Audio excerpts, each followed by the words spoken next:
cold January afternoon in 1919. A wall of death swept through the streets of Boston. Not fire, not water, but molasses. Yes, molasses. As absurd as it sounds, this sweet syrup turned deadly, moving at 35 miles per hour, flattening buildings, tossing train cars, and claiming 21 lives. This is the story of the Great Molasses Flood, one of the strangest disasters in American history. To understand how this disaster happened, we need to rewind the clock. The year is 1919. World War I has just ended. The Spanish flu is still taking lives, and Boston is a booming industrial hub. The Purity Distilling Company, a subsidiary of United States Industrial Alcohol, USIA, owns a massive tank, 50 feet tall and 90 feet wide in Boston's North End. The tank holds molasses, used in the production of industrial alcohol for munitions and rum. The tank was built fast, and corners were cut. Workers noticed leaks right away. Molasses oozed from the seams. Instead of fixing it, the company just painted it brown to hide the leaks. It was such a common sight that kids from the neighborhood would bring buckets to collect the sweet, sticky syrup as it seeped out, bringing it home to their mothers as a sort of treat. Engineers weren't even consulted during construction. The steel used was too thin. It was a ticking time bomb, one that nobody took seriously.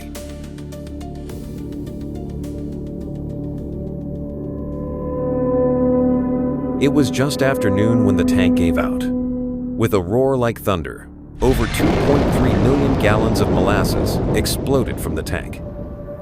Witnesses described hearing a metallic groan before the eruption. The wave was up to 25 feet high and moved at an estimated 35 miles per hour. That's faster than Usain Bolt.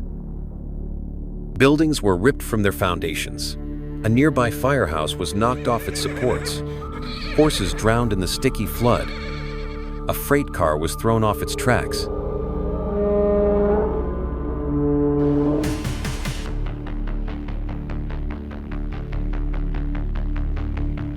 "21 people were killed, and over 150 were injured. Rescuers struggled to move through the thick syrup. Some victims suffocated, others were crushed. The cleanup took weeks. Crews used sand, salt water, and even fire hoses to try and wash the molasses into Boston Harbor. For decades afterward, locals claimed that on hot days, you could still smell molasses in the North End.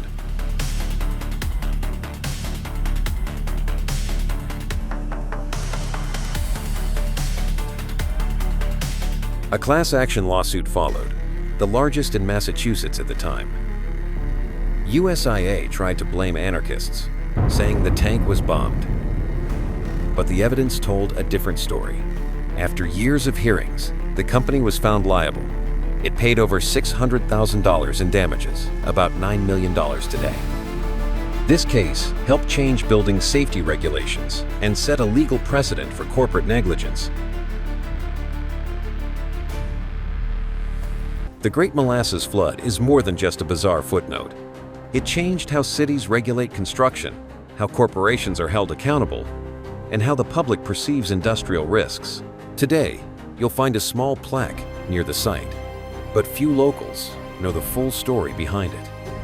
It's a reminder that even something as sweet as molasses can turn deadly.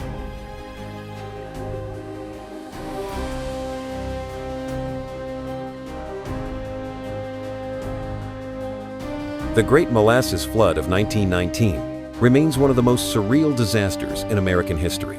It teaches us that when safety is ignored, even syrup can become a weapon. Thanks for watching. If you enjoyed this video, hit that like button.